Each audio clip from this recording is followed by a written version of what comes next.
The year is 10,000 BC, the end of the last ice age, and mankind is on the brink of extinction. Amidst a fierce and savage world, our ancestors were left with two choices: adapt or die. This is the setting of Far Cry Primal, Ubisoft's latest game in the popular Far Cry series. In it, players will experience the Stone Age, a period which would change the course of human history and lay the foundation for our lives today.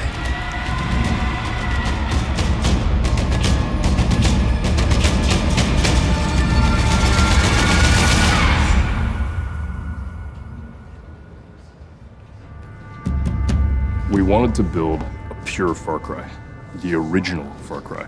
Almost something that was stripped of everything that was Far Cry and almost take it right down to its chassis. Primal is you at the dawn of man in a savage frontier, basically trying to figure out whether you can survive. I think at the heart why it clicked is because it's a very powerful idea, very simple, and as soon as you start to follow the thread of this idea, everything matches together. This is something we do at Ubisoft. We try to be as as realistic as possible. We create worlds, and for us, this comes first. So it's about making sure that we have a consistent universe that works within itself. So we do a lot of research. My job was to try to provide the team with experts. So we hired historians, linguists, anthropologists to make sure that we got as much data as possible on this setting so that we had it just right.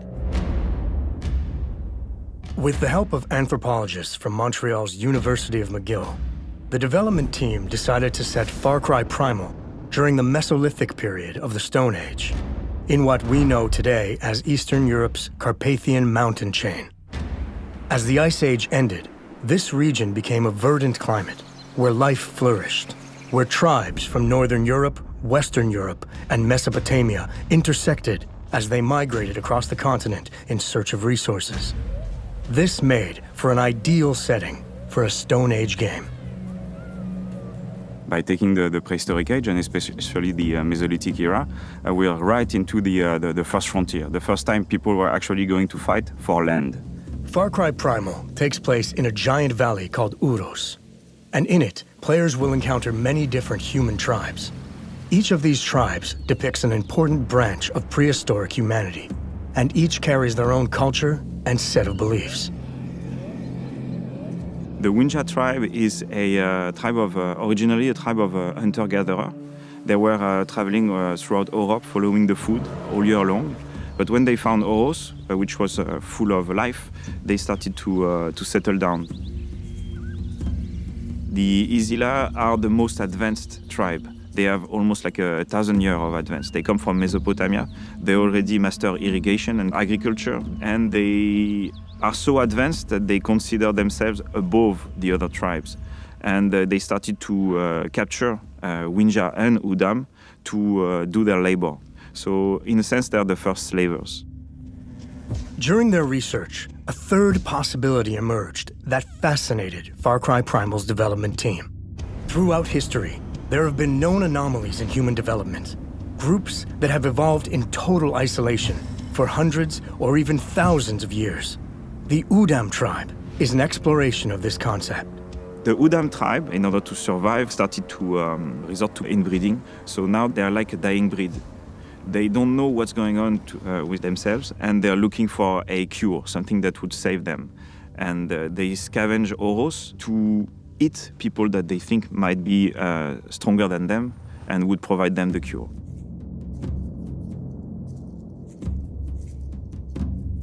Far Cry games are about exotic location, places with weird characters, but also about authenticity. And the language is really essential. We wanted the characters to speak something that could have been spoken at the time, so we turned to experts that we found to help us recreate a language that has been dead for 12,000 years.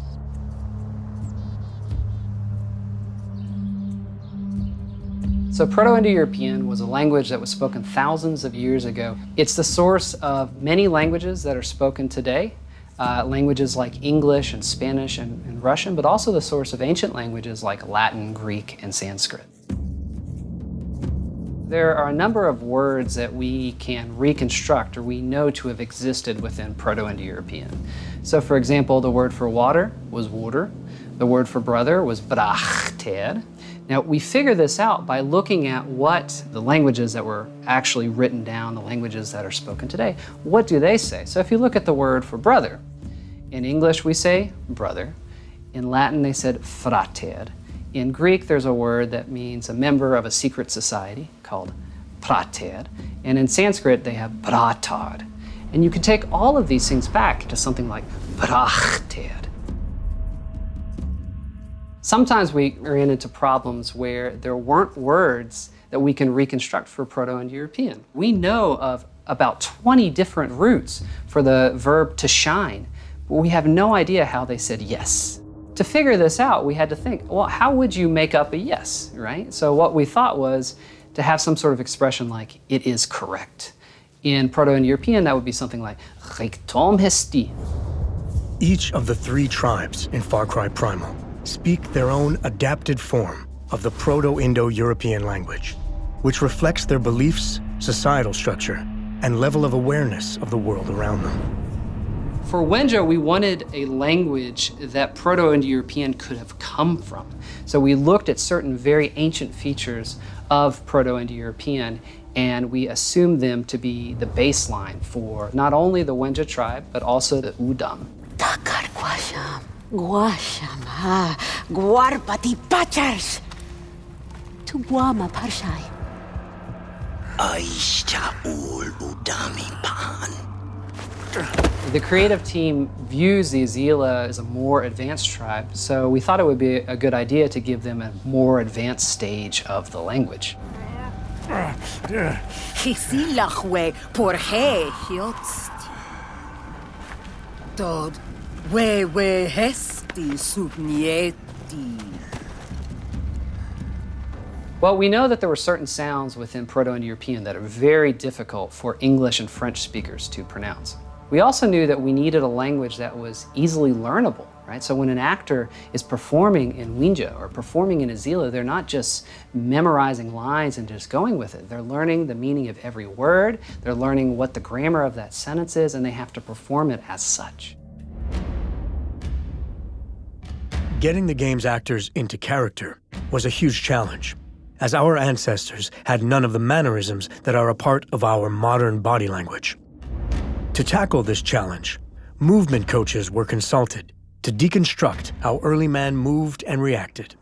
You know, the movement coaches, we would start with a warm-up and rehearsal before the shoot. And that consisted of breathing. It consisted of walking, figuring out where your center was so you can drop your center. Modern man walks more upright.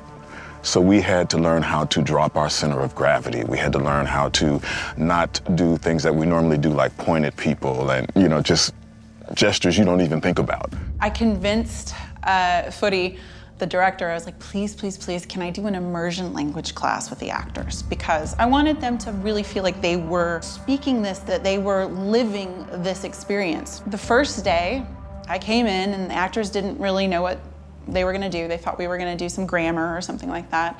And I did a full immersion lesson. Machi, salwa urus dagua. For me as the actor, it was a challenge because it was something that I'd never done before. I'd never acted in another language, and especially a language that is not known. And as a performer, you want to come in and just be able to, you know, slay it and do your best work automatically. Just come in and go, bam, it's done, you know. I couldn't do that with this. We had to learn the language. We had to learn how to move differently. I had them talking to each other, asking each other questions in Wenja. I had them introduce themselves as their character. And so they got to a point after our lessons where they would start yelling out things in Wenja. And it's been really amazing to see how the actors live and breathe these lines, they live and breathe this language. What's primal? How do we get back to our roots? The answers are surprising, complex, and fascinating to explore. It has taken the combined work of directors, animators, programmers, and actors to step into the mindset of Stone Age humans, to think like them, and gather insights that will ultimately bring this ancient world to life. This is really something that's fascinating when you explore the life of men 12,000 years ago, is that they were very close from what we are. They had beliefs, they started to have, they took care of their dead, they wanted to teach the future generation what they had seen and what they had experimented. So they were already really very close from what we were. I think as people, we do tend to live in behind us or in front of us, and we miss what's happening right here. But in Primal Man, he had to be aware of what was happening right there because everything was dangerous. You can see how simple life was back then, how fragile it was at the same time. People lived 30 years max. It was hard. It was really hard. So again, this, it's, I guess this game will make you feel more connected to nature and to what being a human is.